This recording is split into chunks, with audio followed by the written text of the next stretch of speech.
What's happened? What is this place? Maybe I'm dead. I can't see any light. Maybe I am dead. I can't get up. What's going on? What's happening to me? There's no one here, but these noises. God, my head is killing me. I can't keep my eyes open.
This place, time, memory.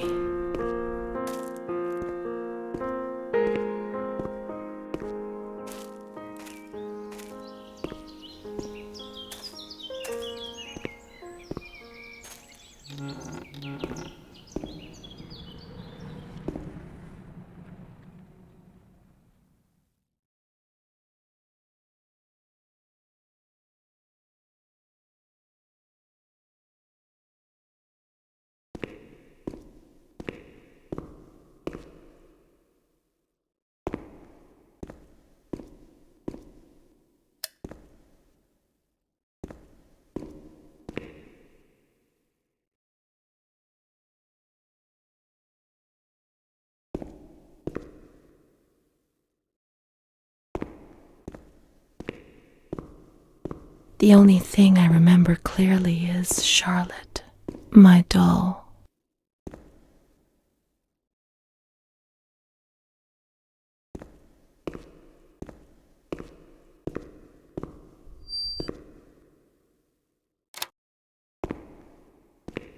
Nobody says we can't. Let's find Charlotte.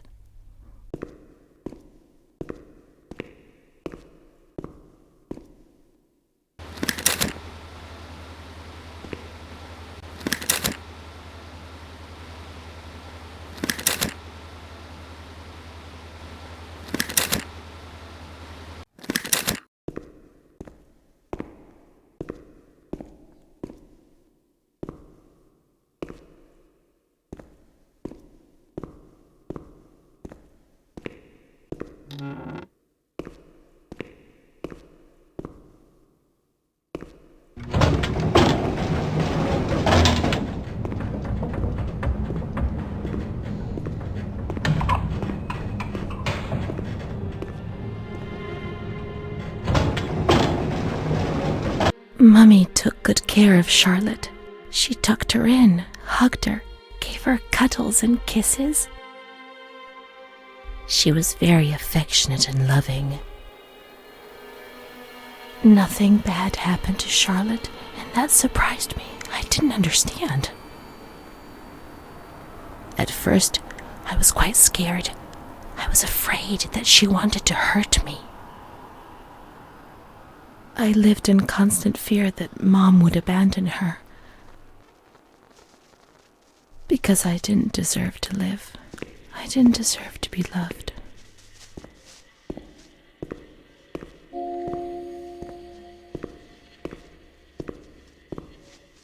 It's cold and it's dark. Look, she's cold. She'll get ill. We can take care of her. Nobody can stop us. Charlotte is a good girl. Charlotte is cold. Let's take her somewhere warm.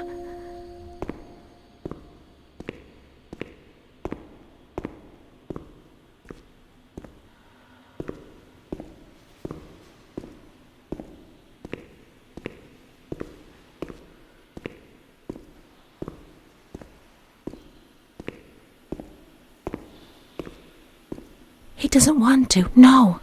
In the town of light, he doesn't want to. Charlotte will be comfy here. But it's cold. No, it's cold.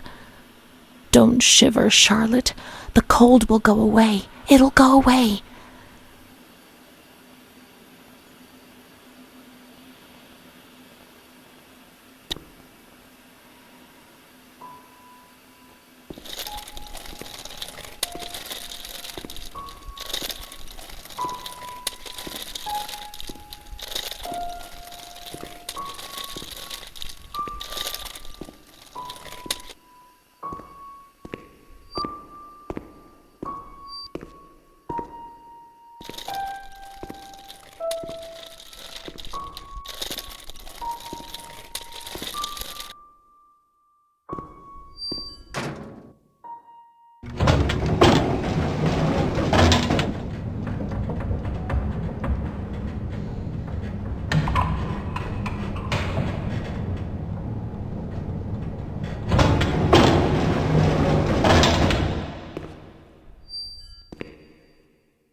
The cold has gone away now, you see? The light, the warmth. We can do it. The cold will go away. It has to. Now we can enter the ward where everything started. It all began in the observation ward on the ground floor.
turned off the light, but it didn't go dark.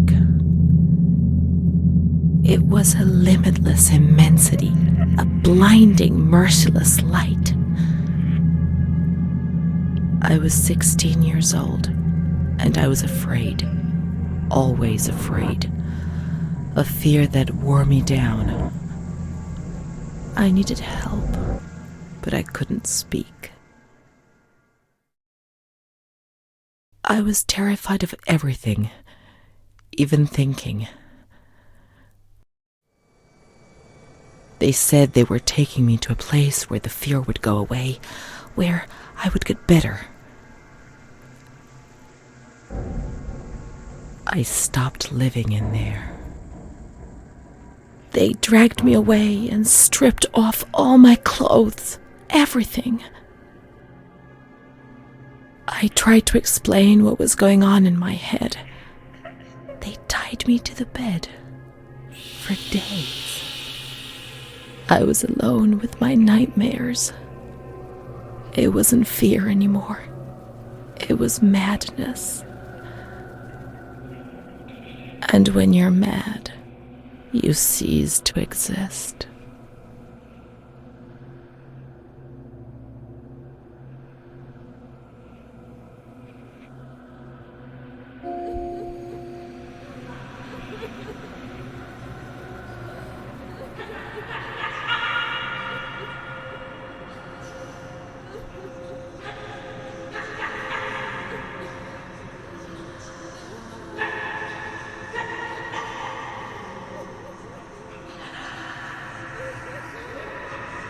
She was my only hope in this hell.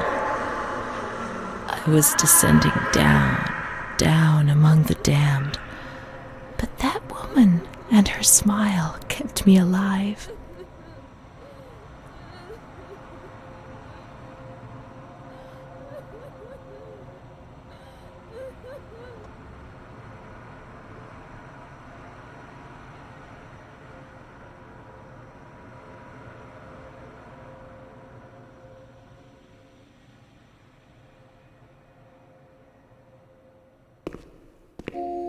The door is locked from the outside. Here, the doors can only be locked and unlocked from the outside.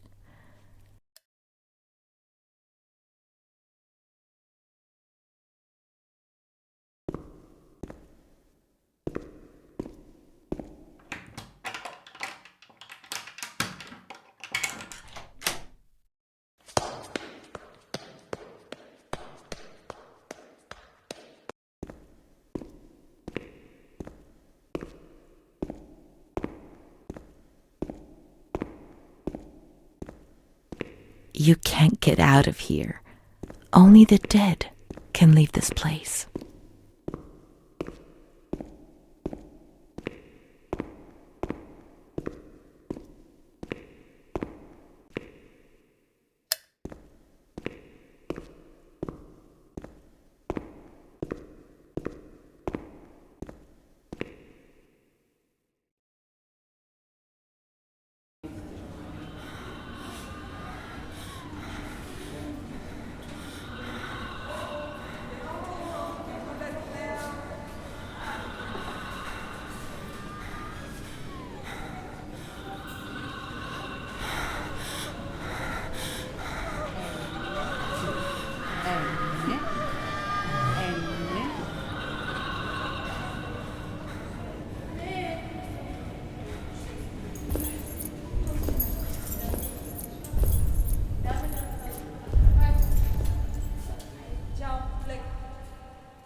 He laughed, panted, and slobbered all over me.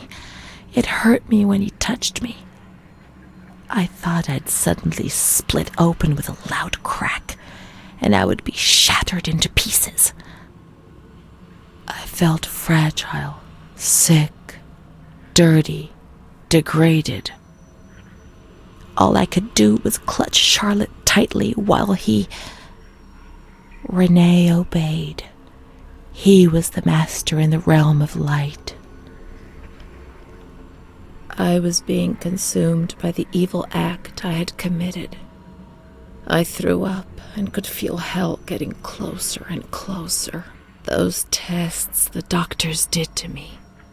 They said there was something growing inside, and they wanted to drag it out of me.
She stayed with Renee during those terrible medical examinations, and that gave her the strength to survive.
They went to the gynecology ward on the upper floor.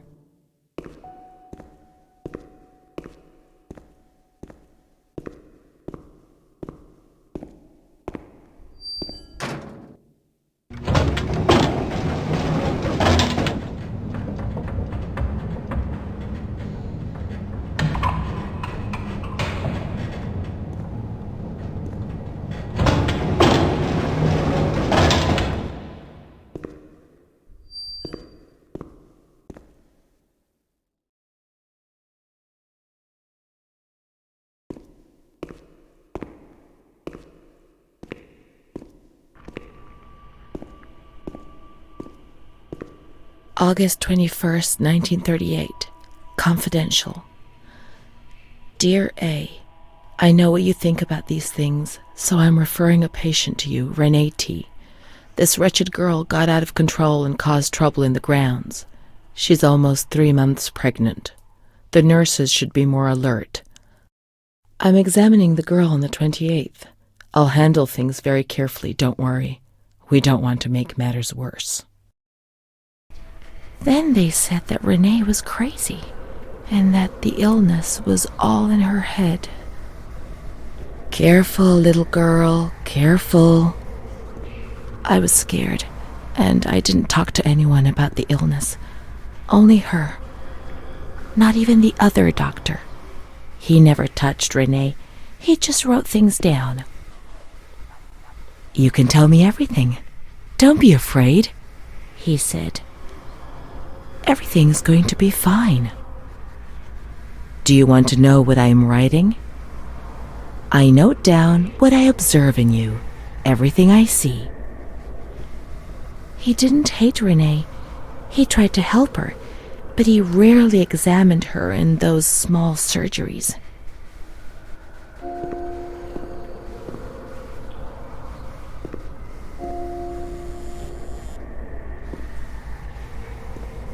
The doctor who wrote things down was in Surgery C.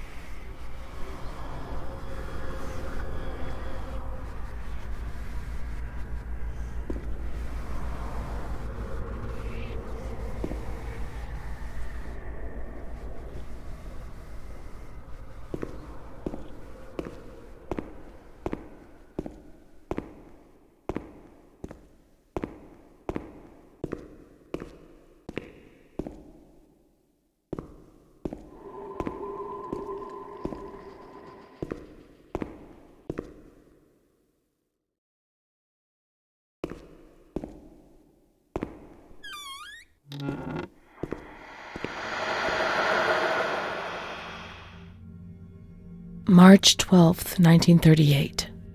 Renee T., 16 years old. Menstruation at age 12. Housewife. Father unknown. Mother seamstress. Admitted in observation yesterday morning from Pontedera, accompanied by a police officer authorized by the examining magistrate of the Court of Pisa to be admitted for a psychiatric evaluation, which I have carried out. Medical certificate. Mental illness preceded by warning signs. Has suffered from depression for a year, believing she had tuberculosis. Food deprivation. We can't read this document. It is forbidden. We mustn't. If they find out, there will be trouble.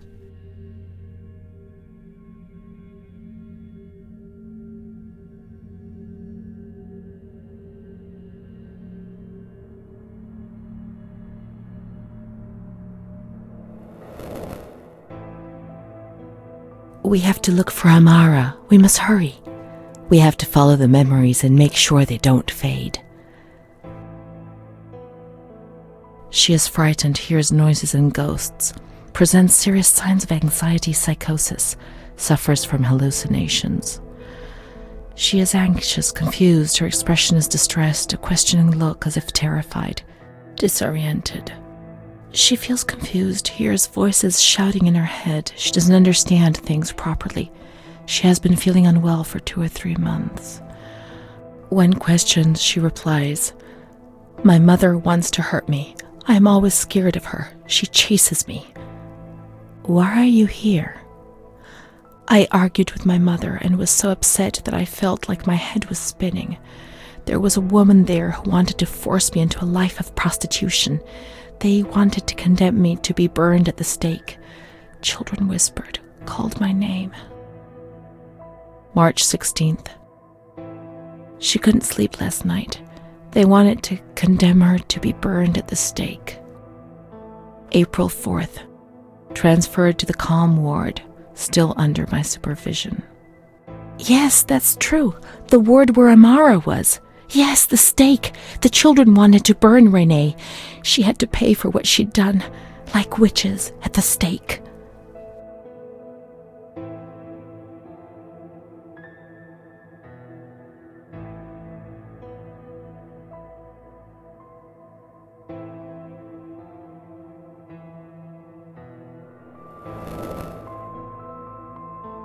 So many things frightened me. The system that I lived in was built on fear and light. There was no mercy or understanding in the town of light.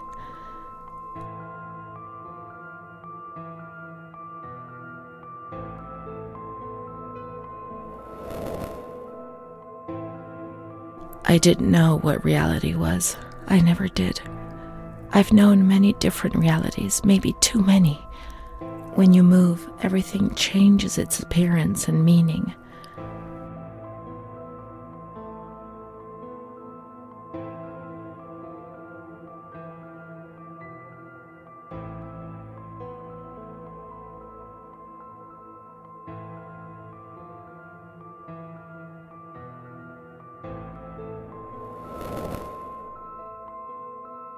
April 21st. She's more awake this morning and is responding to questions, complains of headaches. She became agitated when she found out her mother was there. She says that one day, many years earlier, she was with a friend of hers and met a man who made her get into a car and took her for a ride. He made her smoke cigarettes and drink liquor, and the man showed her certain things. He tried to hurt her and made her go crazy. She says he promised to marry her and made her swear to keep what had happened a secret. These facts were essentially confirmed by her mother. After that, she became arrogant, impatient, and hostile towards her family, especially her mother. She started taking off her clothes in public. Her moods would swing from laughter to tears. She rants. She pleasures herself. "It's not true. Renee hostile? It's all made up. They wanted to make her into something she wasn't, and then certain things would have been forgotten. Renee was the bad girl. Maybe I'm starting to understand. That's enough of reading these lies. Let's look for Amara."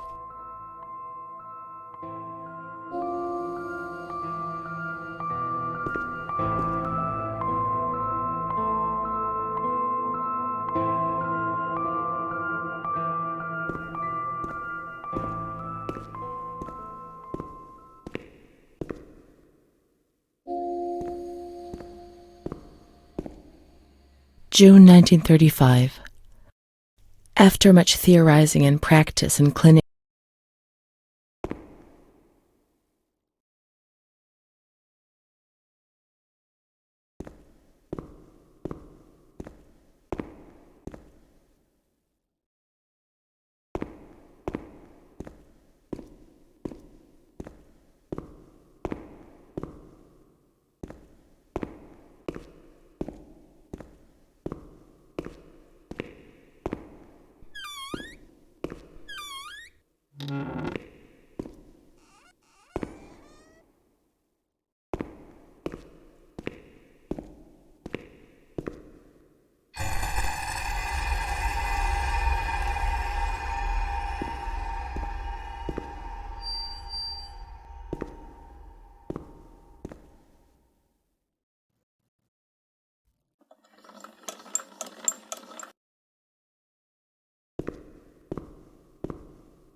the grounds at the back of the hospital, and then down to the kitchens.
This is the road we used to take.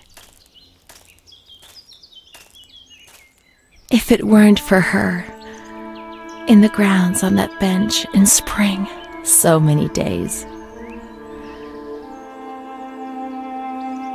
It was an escape, watching nature around us as she talked and smiled. And then there were the kitchens. Sometimes we stole food and ran back to the bench to eat it in secret, and we laughed.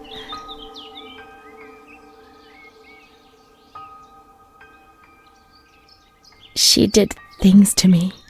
Sometimes she touched me. In the shower, I felt her body against mine for the first time.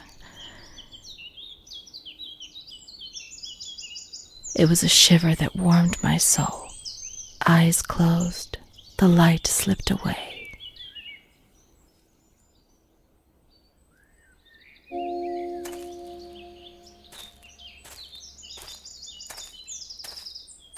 She wasn't in the system. He wouldn't let her in. That's it. She must be the key to my memories, to the reasons why. Nature helped me to forget, to escape from the system. The scent of spring. The land of light was far away, and we spent the days chatting on the stone benches.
Let's look for...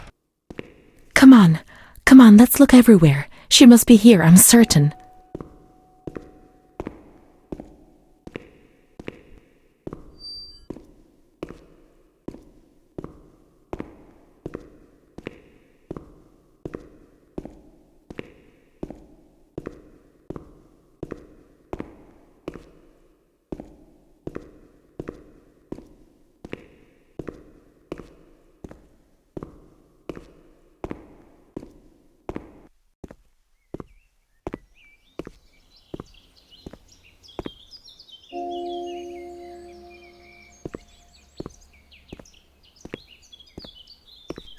Keep looking. We mustn't give up.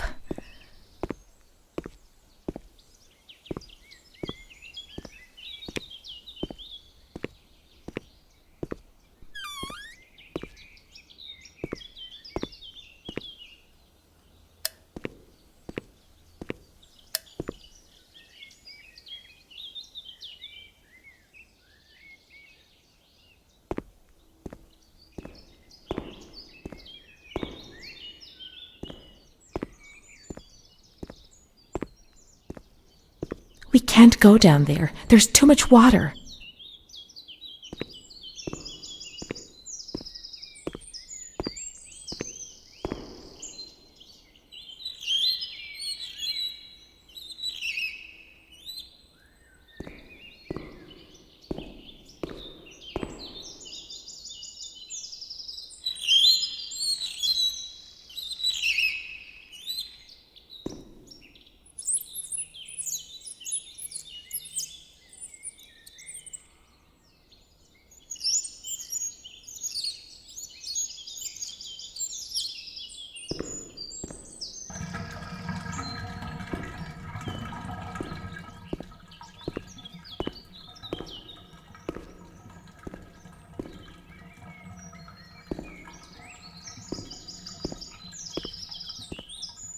Where could she be? We've got to talk to her.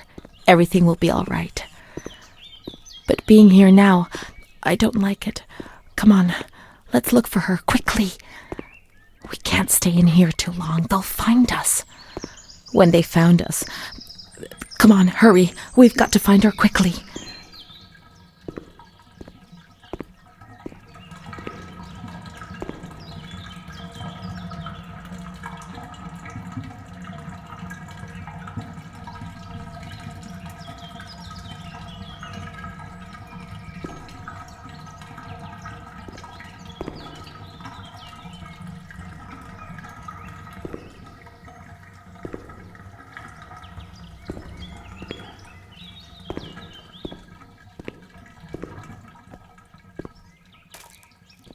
Adele, that little girl has been standing motionless in front of the kitchen door for hours.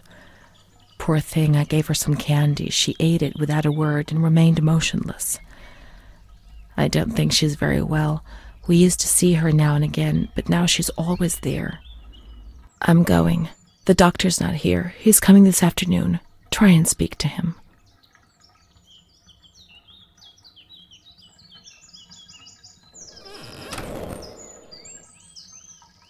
Poor thing, lost in her dreams. She was only a little girl. But nobody gave her a cuddle. They punished her instead. They said she was sick and her dreams were troubling her. They weren't even hers anymore. I need her, but we will find her. We'll find her, won't we? When the water in the shower was cold, we ran away. But when it was hot, then she came to Renee under that cruel white light. I can still feel the shivers her body gave me. Everything must return to how it was. If we recreate that magic, she'll come to us.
go to the bathrooms. We can go along that narrow corridor in the kitchens. We'll meet her in the showers, yes.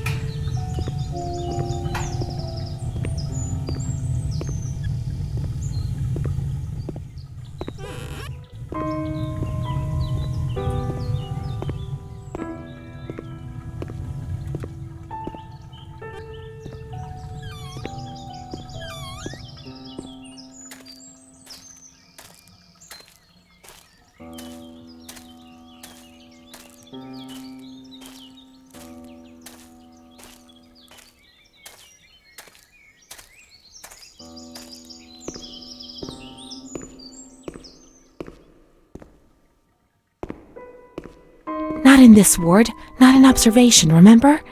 Let's go to the calm ward.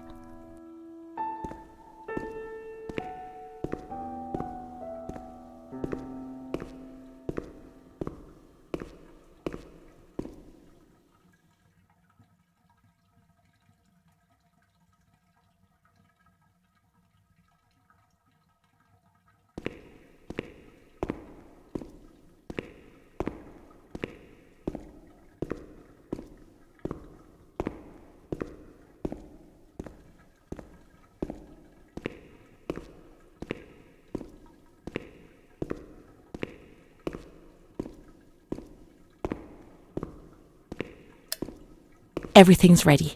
Let's get undressed and leave our clothes on the hooks in the changing rooms.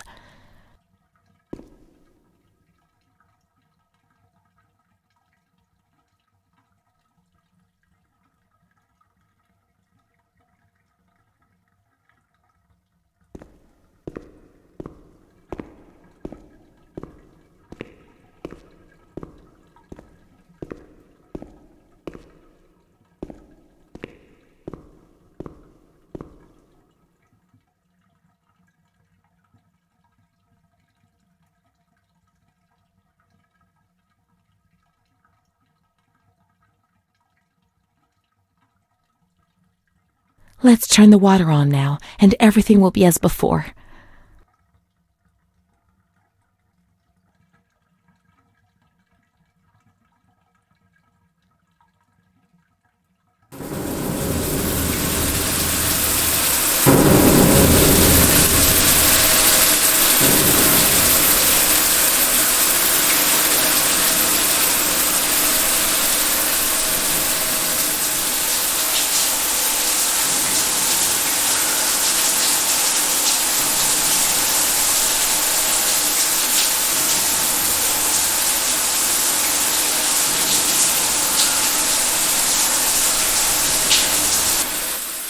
Amara was everything I could have been, but she no longer existed. I'd have loved to erase everything I did, but instead I always went ahead and did it again. It was my fault, and she disappeared from my life.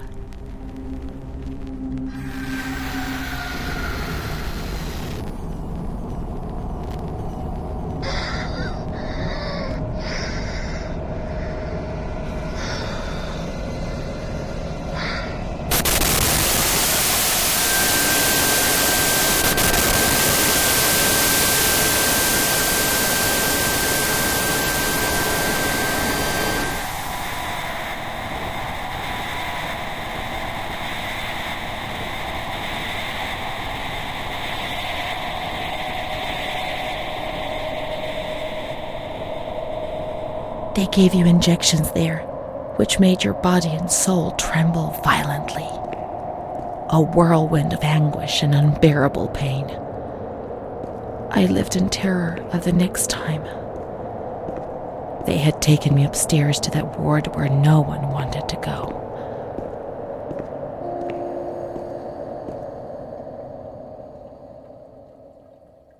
Let's look for Renee's room in the slightly agitated ward.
When there was too much chaos, they closed all the windows and the door.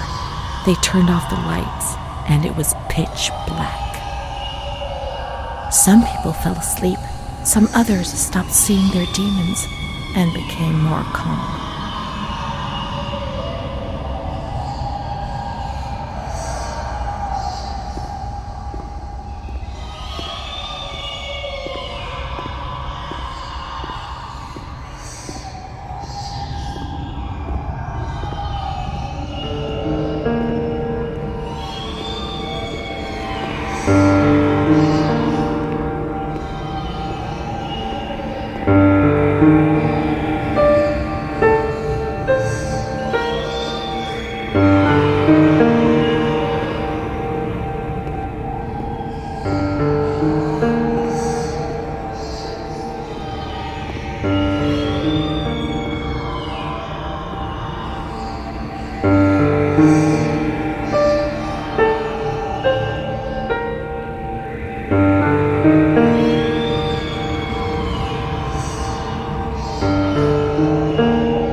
close the window shutters, the door, and switch off all the lights.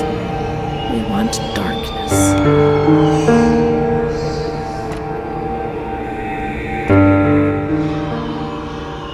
They put a straitjacket on you.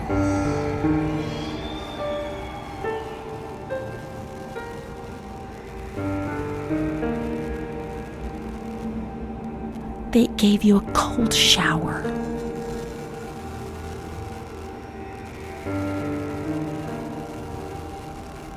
They suffocated you with a sheet.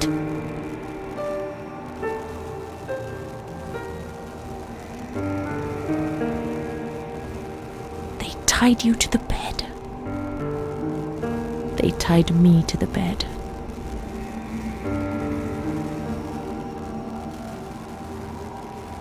A woman died next to me, choked by her own vomit.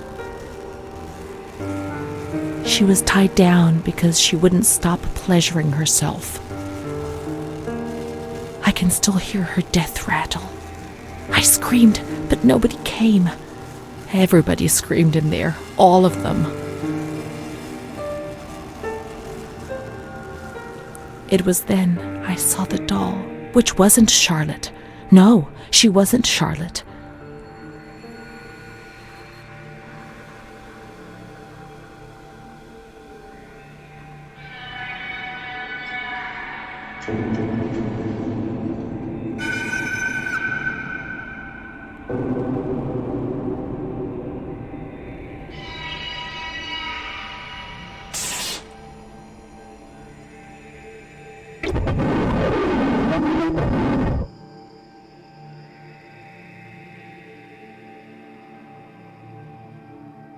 The past came back to hurt me again. In the loneliness of that crowded ward, he brought it with him. I thought I would never see him again. He'd come to remind me who I was. That's what my mother used to do. That's what I had done. It seems that my life in here was just a repeat of what it had been outside. The doll, the fear, the shame. I'd have loved to erase everything I did, but instead I always went ahead and did it again.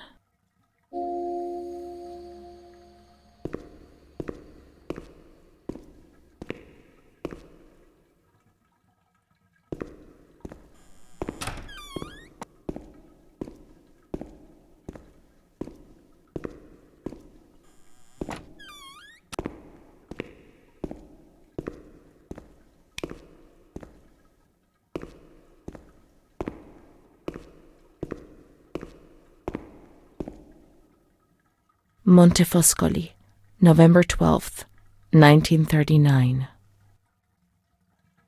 My dear daughter, it is with great sadness that I heard what happened. Your transfer and your sufferings are a cause of great worry for me. It will take time, but you'll see, things will improve. They'll treat you and you'll get better again. I pray a lot, every day. Write to me often and tell me if you need anything. I promise I'll do what I can. Try to be strong. Mom.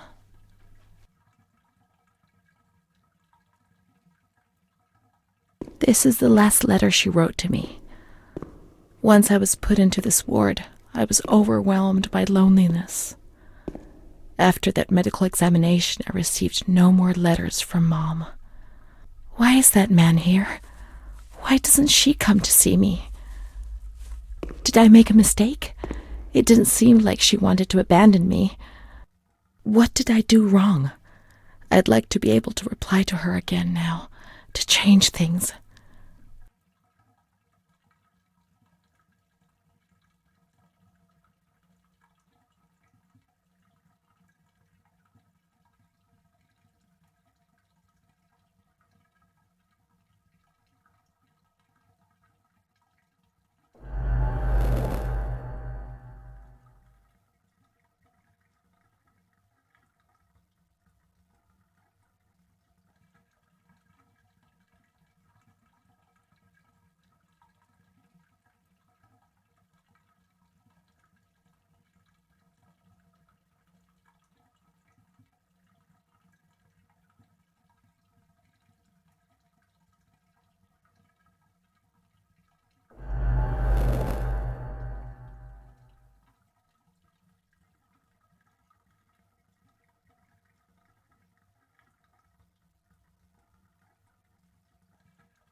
perhaps she would have listened to me.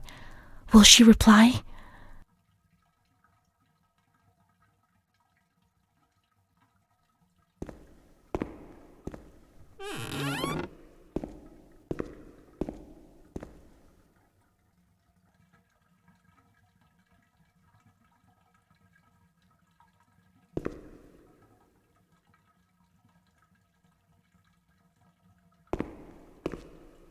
The letters were sent to the archive.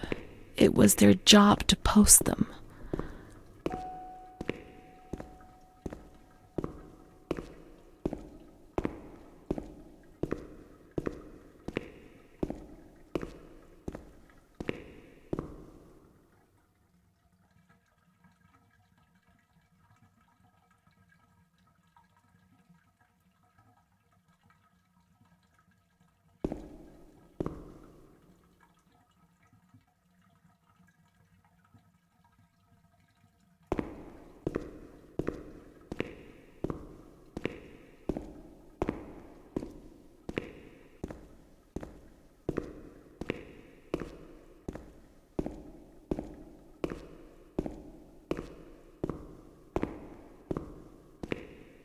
When you were sent to a lunatic asylum, you lost the right to possess anything.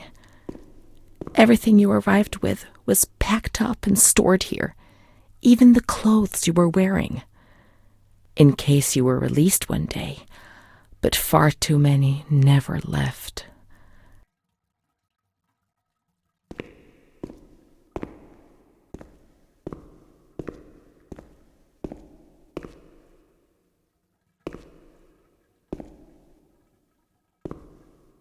There must be a file with my name in the filing cabinet somewhere.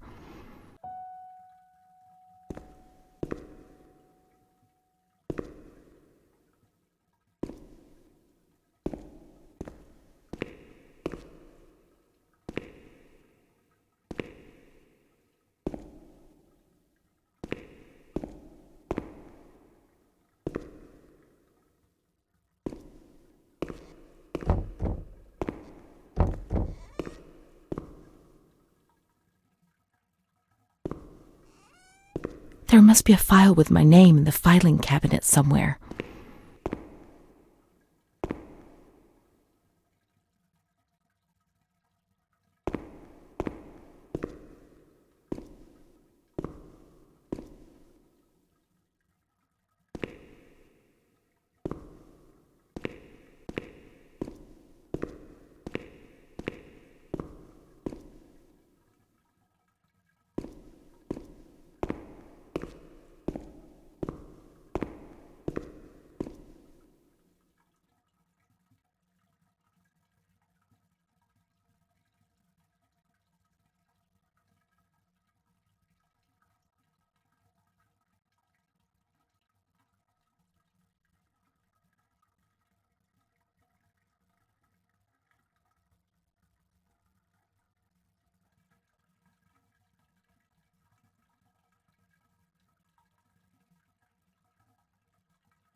Dear Mother, please, I beg you, get me out of this place. I'm so frightened here. You were right. I know I was wrong. I understand. I'm so ashamed. If only you knew how much. But now I'll behave myself, I promise. Now things will be fine. I'll work hard. I'll be very good. Your daughter, Renee. This letter. It was Renee's letter, just as she wrote it back then. But it was never sent. Why? Why did this happen?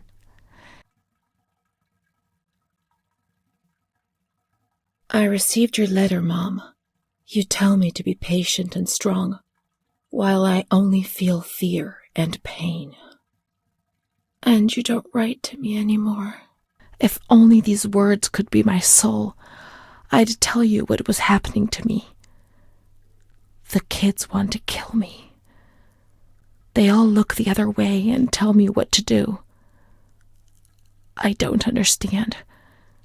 She helps me, but what have they done to her? Can you tell me? Will you help me? Renee.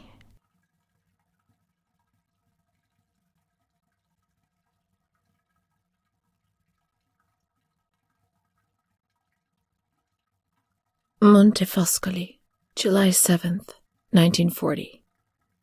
My dear daughter, I have received no news from you. You have not contacted me in months. I'm sorry, but I don't have the money to come and visit you. Do you remember Mr. Onofrio? He'll soon be in Volterra for business.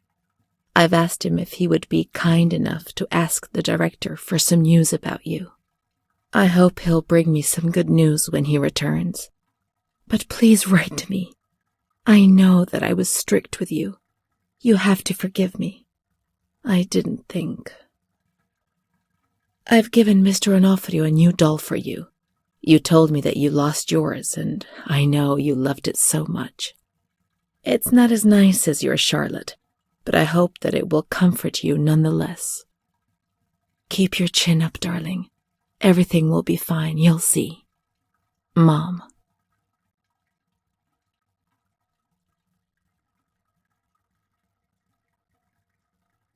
Montefoscoli, October 12th, 1940.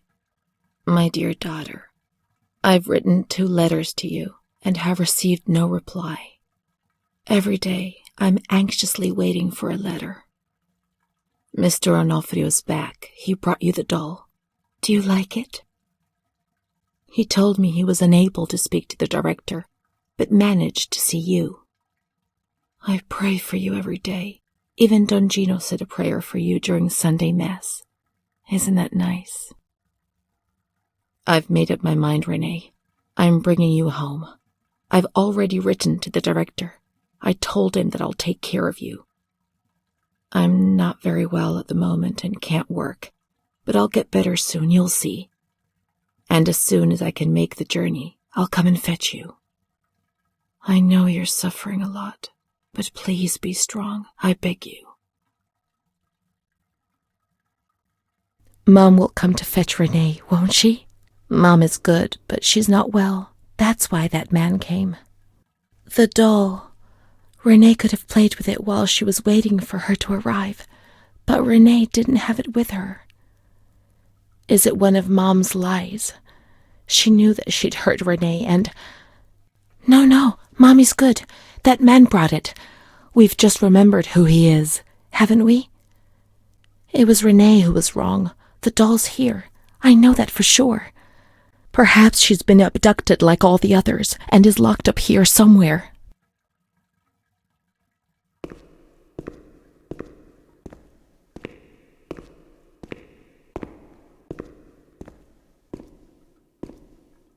Let's look for the second doll. It'll be among the bundles of the patient's belongings.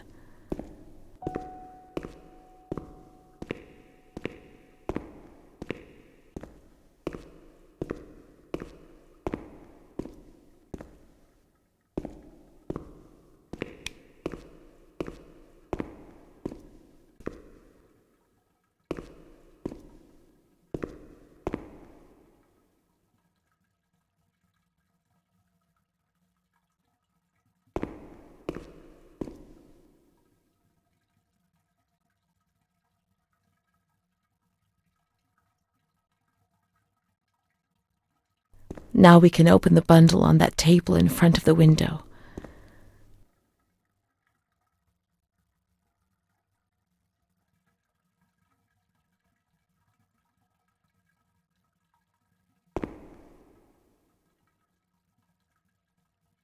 You see? Mom was good. I was bad. Mom was worried about Renee and Charlotte. I abandoned Charlotte. We've abandoned her.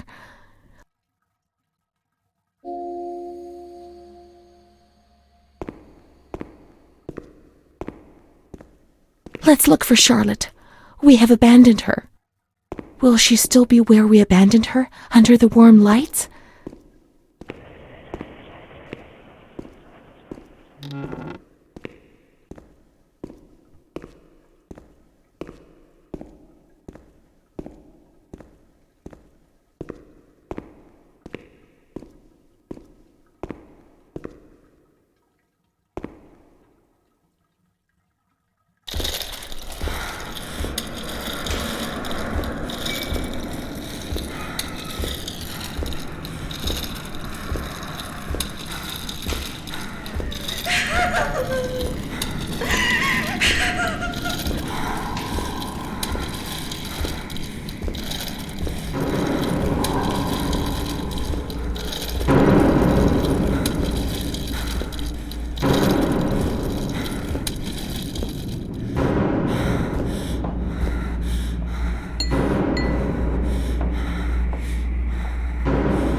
I didn't do anything. I just obeyed orders. I only obeyed orders.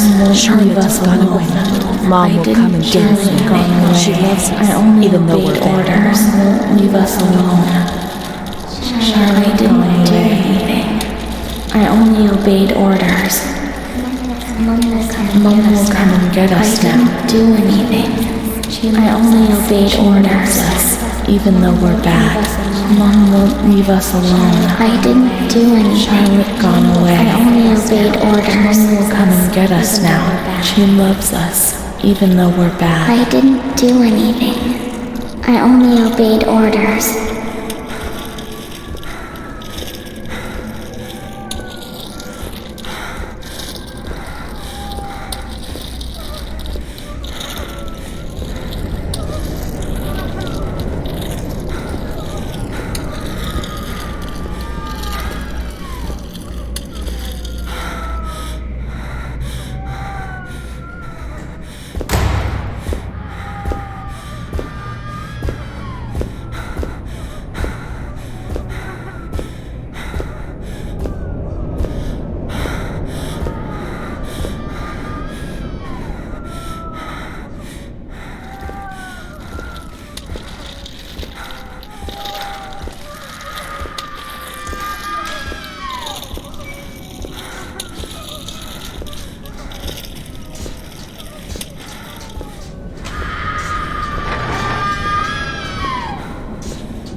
What was that doctor writing, sitting at his desk?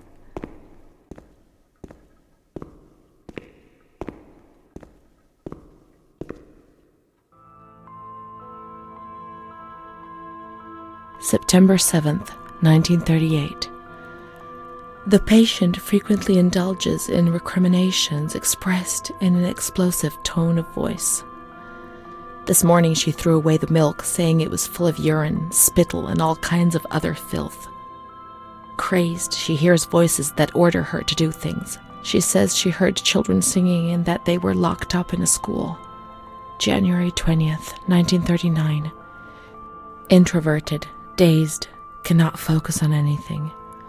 When questioned and stimulated, she starts crying and weeping. At other times, she laughs. June 1st. Apathetic. Eats very little. She refuses to be touched. Does not respond. Spends her time in the grounds. The cooks report that she sits on a bench in front of the kitchens. October 14th. Return of impulsive behavior. This morning she asked for 2 eggs to make tzabayoni, but when she got them, she threw them up in the air. Excited, clamorous, slightly confused, takes her clothes off. December 8th, tied to bed for 15 days. High-spirited, tends to make witty comments and use vulgar words, laughs hysterically and pleasures herself. The nurses report that about 2 weeks ago she remained in the showers on her own and didn't want to leave. They said that when they took her away, she swore at them and then lashed out and bit them. 2 nurses had to be treated for their injuries. They've kept her tied to the bed since then. Transferred to the slightly agitated ward, from the care of Dr. B to the care of Dr. C. I was with Amara in the showers. My memories are terrifying. They're not real, are they?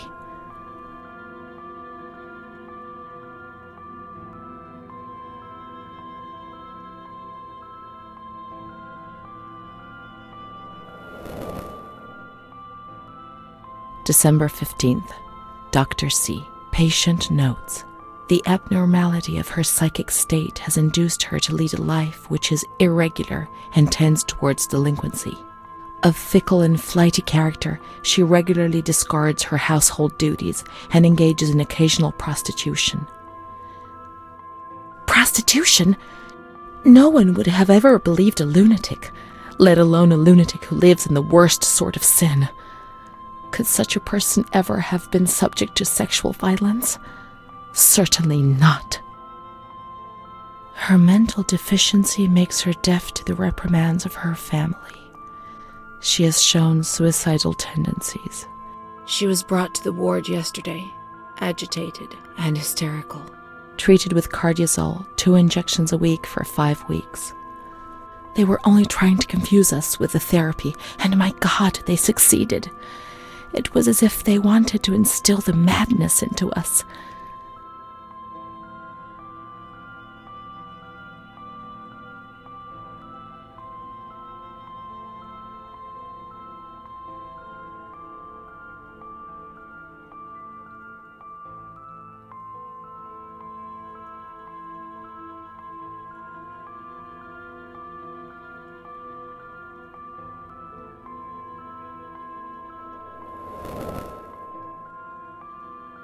June 2nd. After a long period of calm and improvement, the patient is very agitated today and vehemently refuses to submit to a gynecological examination. She swears and curses those helping her, flailing her arms and hitting them. According to reports by Dr. B, the patient has been subjected to periodic checkups since she had a spontaneous abortion about 2 years ago in her 3rd month of pregnancy. Conception occurred after she had sexual intercourse with a stranger who sneaked into the hospital grounds. Details are contained in the charges filed at police headquarters in Volterra, a copy of which is attached to these clinical notes. ES therapy. That's how the reality is concealed. It has all been planned very carefully.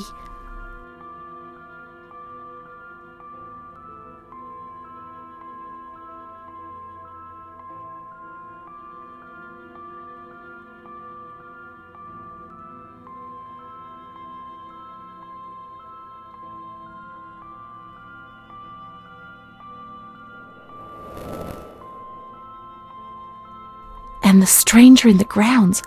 I don't remember. Was that another lie? Or was another memory removed? God, my head.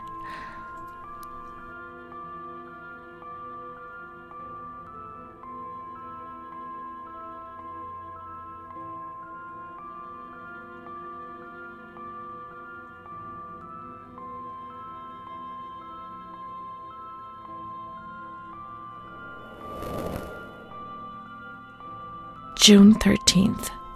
The nurses report that she descended into a state of great mental confusion after receiving her mother's letter. She threw her soup over another inmate because she was very anxious, and then punched a nurse. Impulsive, flails about her. She rails against the doctor in vulgar terms while he is examining her, lashes out and spits. Block all correspondence to give the patient no further reason to become agitated.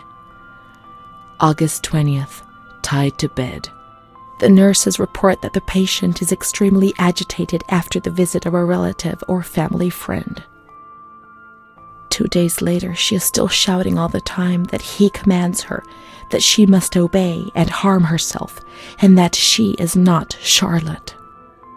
All visits forbidden, constrained to bed, and intensification of ES therapy until we achieve results. Calm down. You must be calm. Don't get agitated. We'll make you calm down. Is that the only thing that matters? Is tranquility worth the price of not living?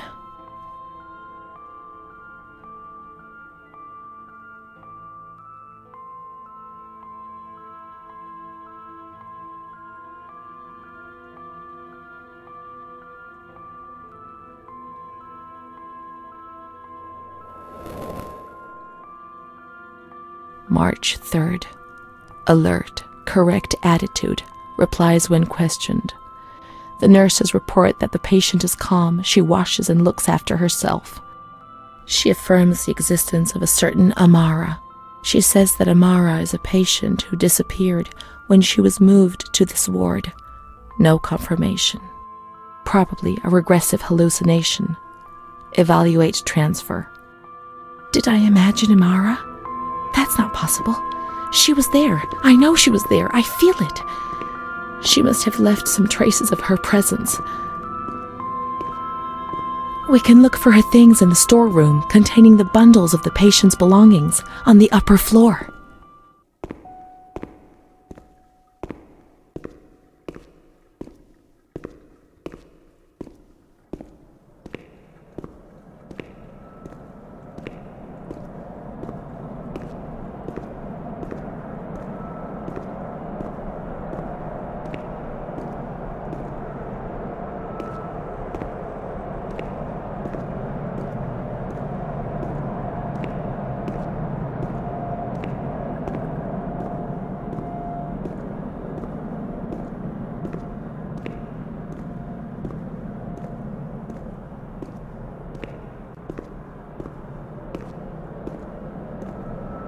These are Amara's things, I'm certain. Amara, there she is. She existed. She really did exist. There she is, my friend. March 12th, 1938. The young girl Renee arrived today. Poor thing, she was terrorized. You see, she remembers the first time we met. I talked to her mother, the dear lady, and she expressed her fears to me, and I promised I'd keep an eye on her daughter. The lady told me her daughter's doll had been taken away, and this worried her, because when she becomes depressed, as she is now, Renee barricades herself in her room and can't communicate. The doll becomes her voice, eyes, and ears. Dr. B said I'll soon get out of here. I'm sorry. I'm so sad to leave Renee. I won't be able to protect her anymore. My poor friend. She was hoping to be able to get out of here, but nobody ever leaves this place. That poor girl is really ill. I am the only one she ever speaks to. I told her I was leaving, and she stared at me, saying that I would never leave. It was quite unnerving, and then she started to cry.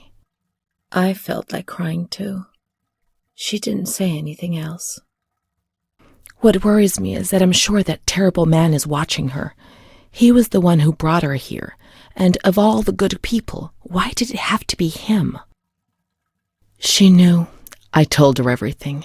She knew about that man. That's why they wanted to make her disappear from my life. But I instructed a nurse friend of mine to keep an eye on her, and I'm sure she will, because she's a good woman. Her friend the nurse, I vaguely remember. She worked on this ward. Let's look for signs of the nurse in the nurse's room on the upper floor.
She worked mostly in the Marigliano pavilion. Let's get out of here and find that pavilion. Renee was alone here. Charlotte had abandoned her. And without Charlotte, Renee couldn't communicate with the outside world. Mother knew that.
She's kind to everyone, even me.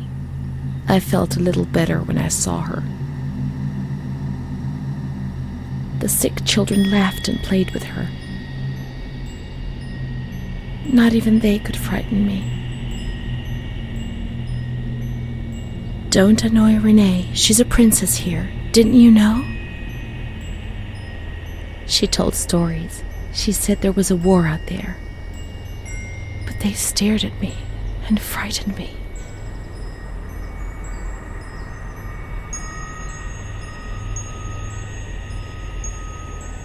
They would come to look for me in the evening, and then no one would have protected me. Not even you, Charlotte. Am I right?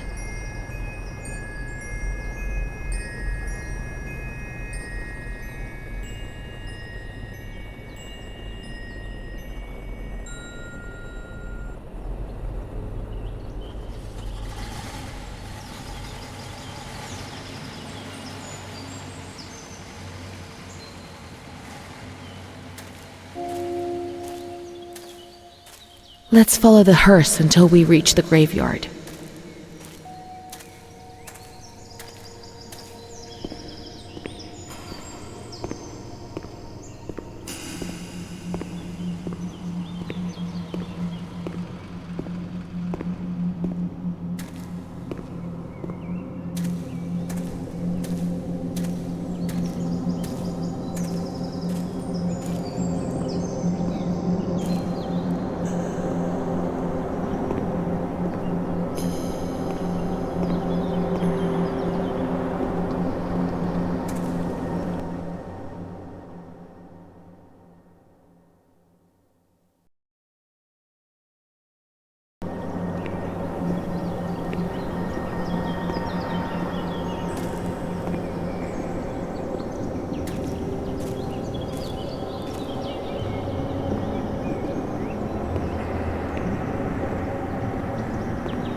There's Charlotte, my voice, my eyes, my ears, my very soul. Let's go and play together again.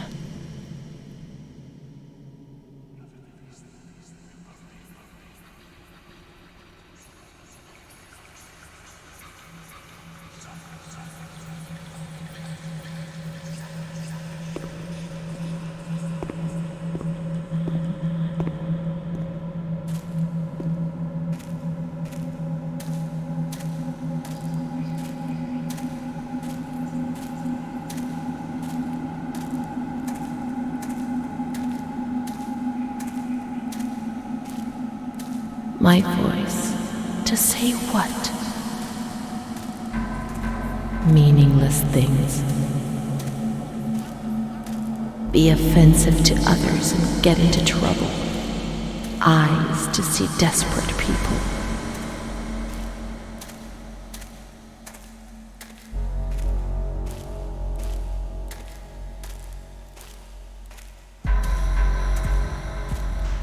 In the mirror, the shadow of my former self.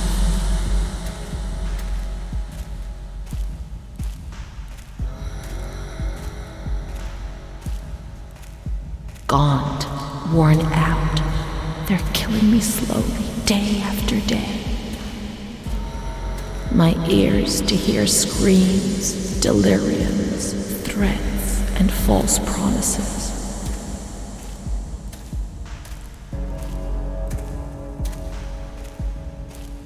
It'll be all right. Everything will pass. My soul, incapable of living.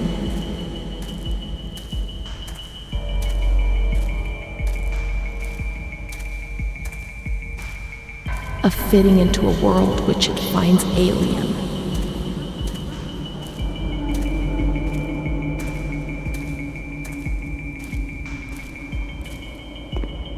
It's moving further and further away from me, always further.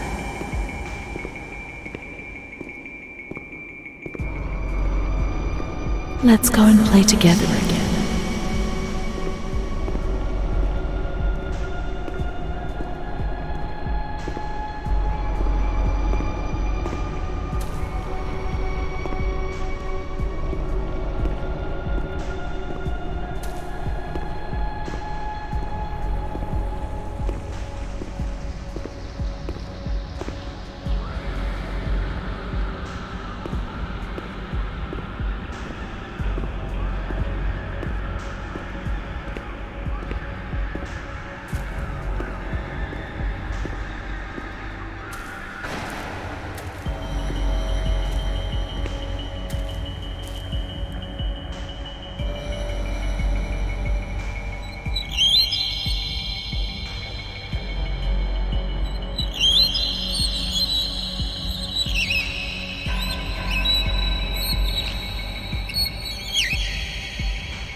I'd like to lose my voice. I'd like to lose my eyes. I'd like to lose my hearing. I'd like to lose myself forever.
Uscite dal mio castello, madame Adorée, uscite dal mio castello.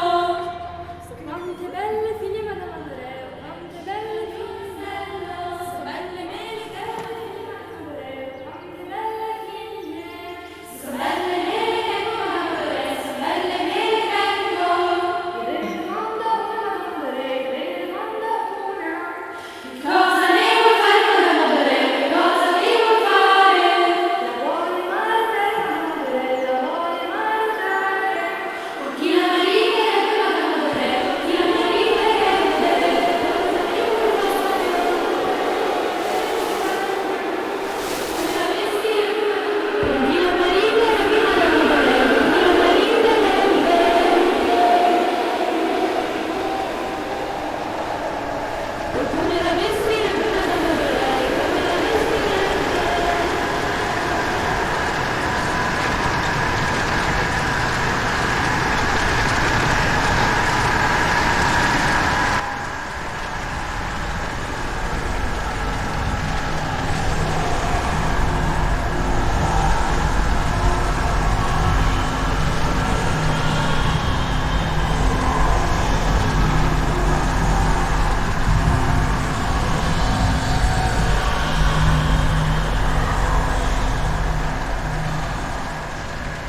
Mr. Onofrio is very kind and helps us.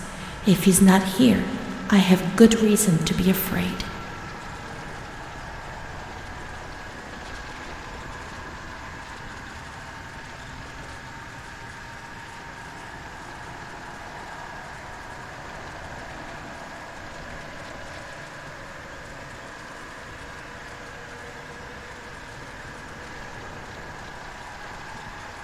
My baby Charlotte is so beautiful, and she's so good. But Renee isn't.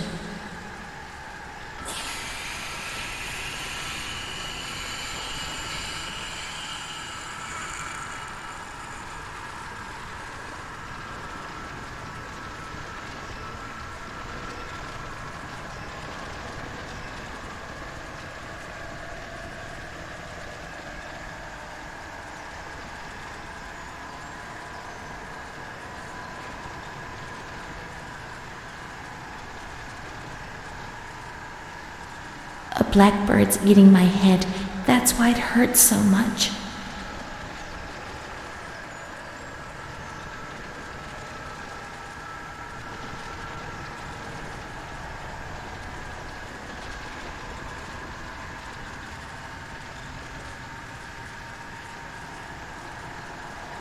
We learn so many things at school, and so we have to attend. I do a lot of bad things. How would we get on if we didn't? I don't tell anyone, but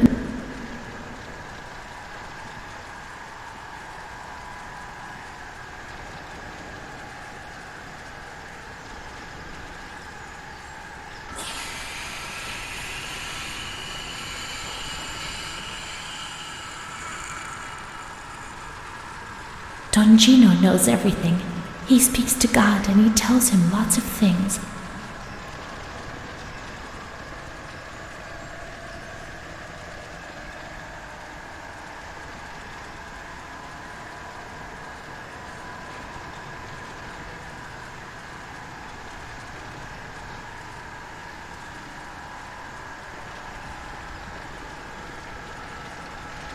Renee's kind to Don Gino, but he always frightens me.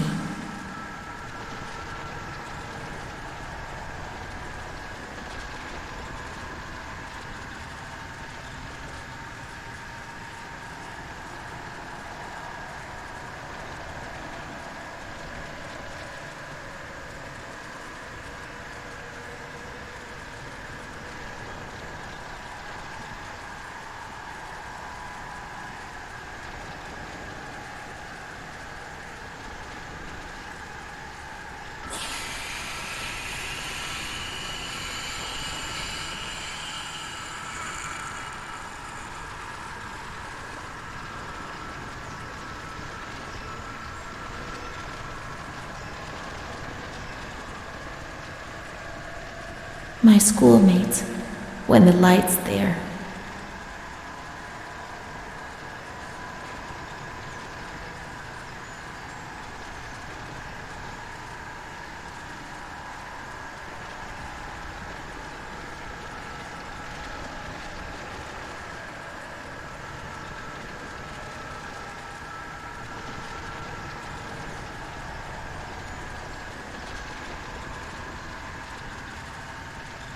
A cat goes into my mouth and eats me from inside. At least you can't see what's happening.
When I was small, I never used to eat. Poor mother.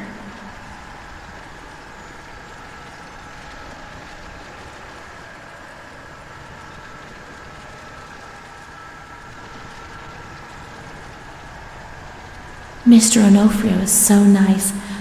I'm bad because I'm not kind. Mr. Onofrio helps Mom. How would we manage if he didn't?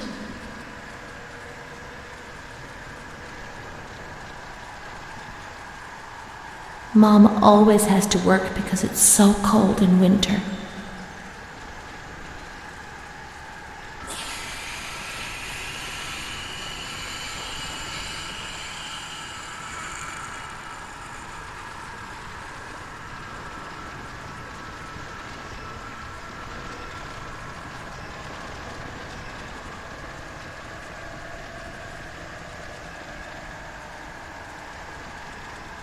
There are a lot of them. They want to hurt me. They fly. Even Charlotte can't help me.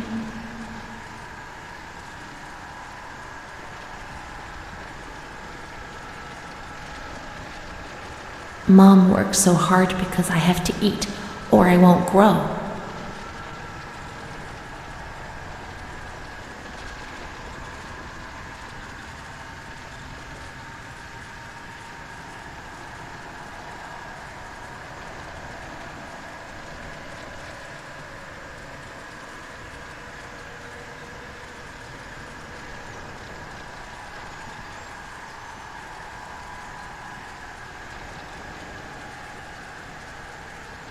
When I was little, I never used to sleep.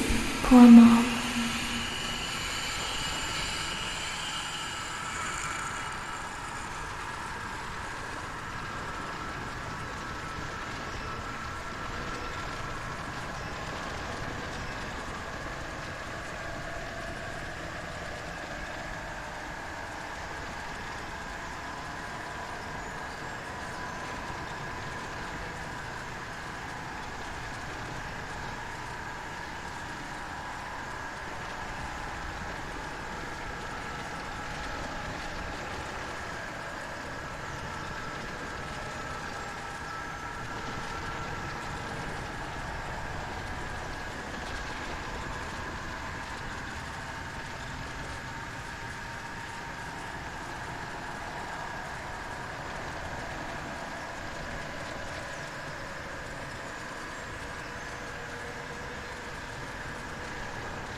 What's happened?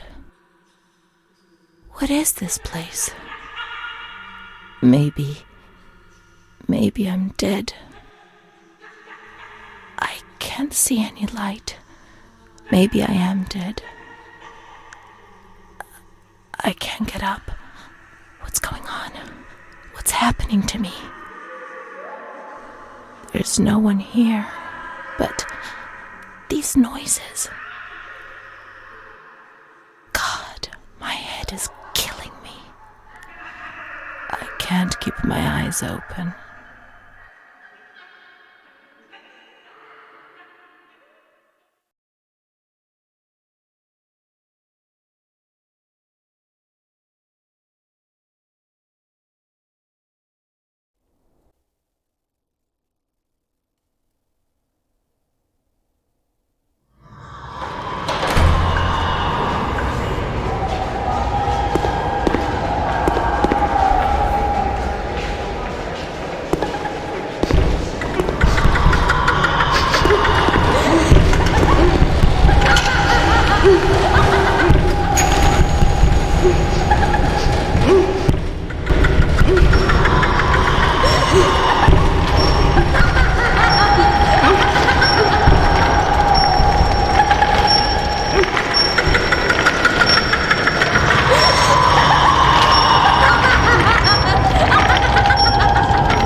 my medical file again. I don't want to know. I don't want to know anymore. There's only confusion. There were some who had scarcely seen me.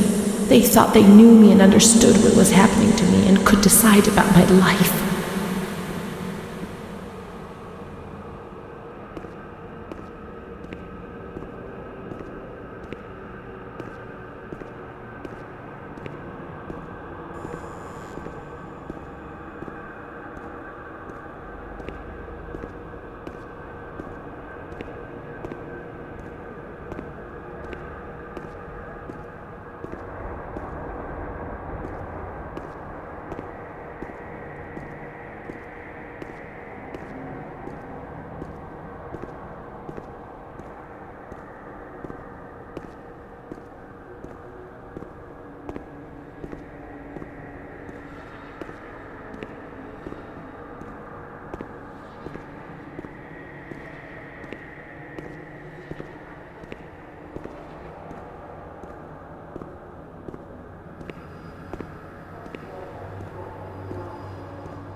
Once more I feel like I'm on the edge of an abyss.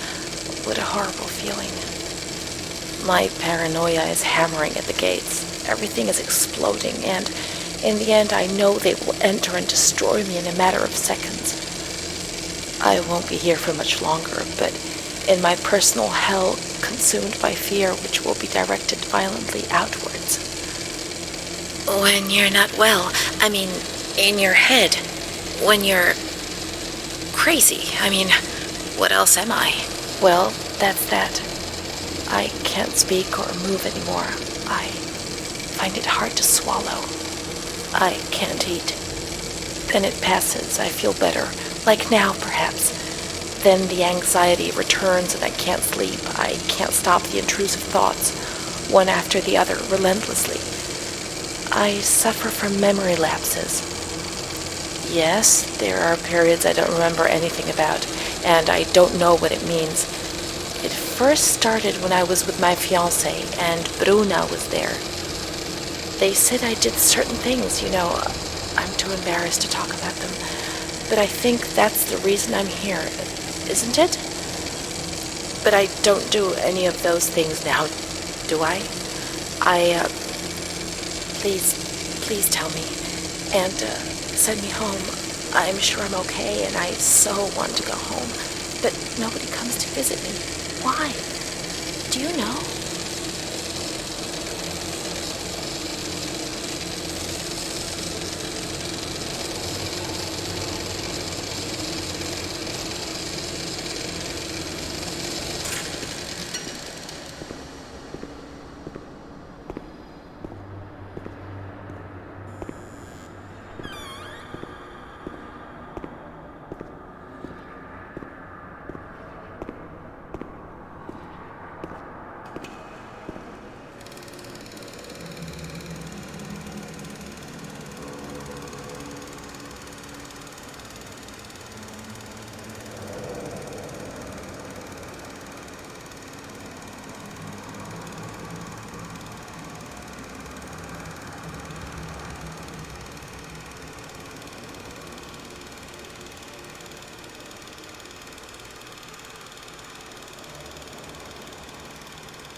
August 28th, 1942. We hereby notify you of the death of Ada T., mother of Renee T., a patient in your institution. No known relative. Sincerely yours, Onofrio P.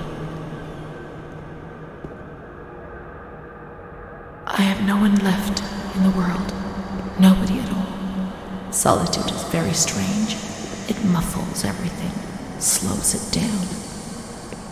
It's an endless scream that makes no sound. A silent scream. I can't stop looking at myself.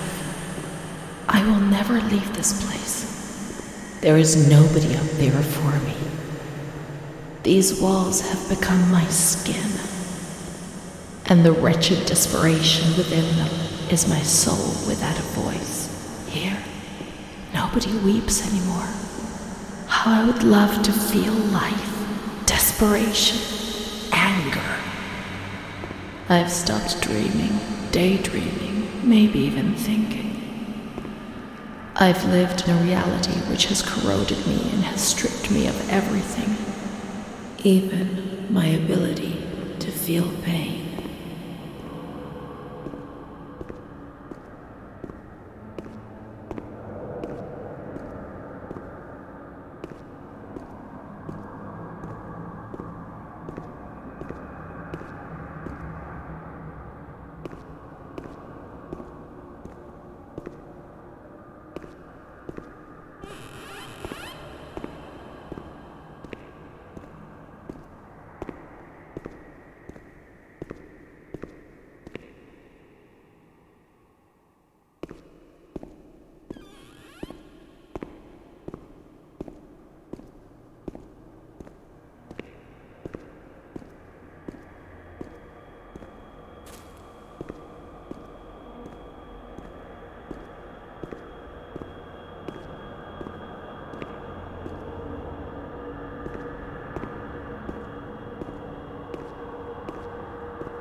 May 5th, 1943. Renee's state of health is good.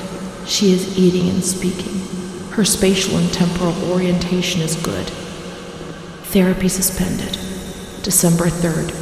She calmly asks if she can leave the hospital. Evaluate patient for 6 months. May 2nd, 1944. Discharge denied despite a favorable psychiatric opinion.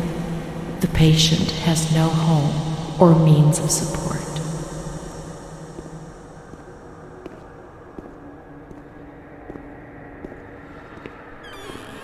May 4th. The reasons why discharge is impossible are explained, and this is how Renee learns of her mother's death 2 years after the fact.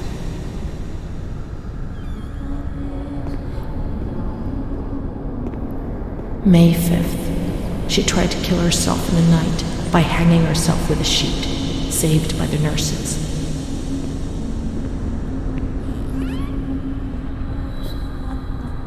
Restrained to her bed, she once more tried to kill herself by suffocation.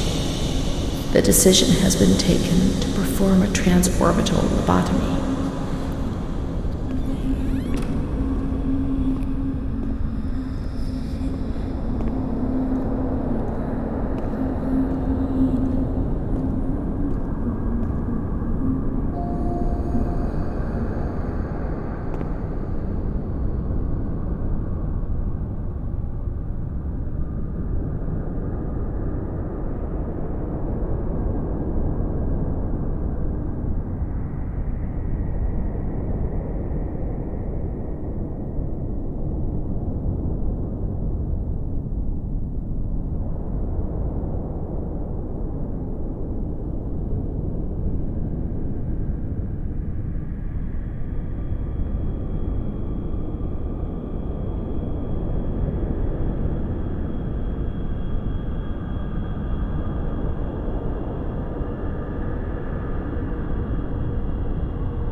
10th of June, 1944.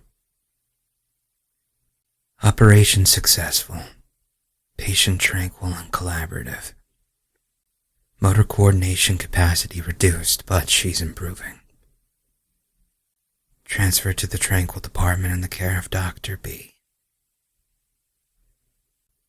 25th of October. Continues to talk about Amara and her doll, Charlotte. The disturbances of motor capacity show slight signs of improvement. Difficulty walking, not capable of riding, and the nurses report that they have to help her dress, wash, and feed herself. In the summer of 1944, Renee was transferred back into my department. Aware of little, indifferent, hardly ever spoke. One day, she said, "When I find the courage to look at myself in the mirror, I see a young face which is aged and looks at me full of fear." She is a woman now who has changed profoundly compared to the girl that I had under my care several years ago. Only the sadness of her gaze and her intelligence are unchanged. She's so young, just 23 years old, but is lacking all vitality. Perhaps her condition may improve, but probably not. Her life has been thrown away. And nobody did a thing to try to avoid this.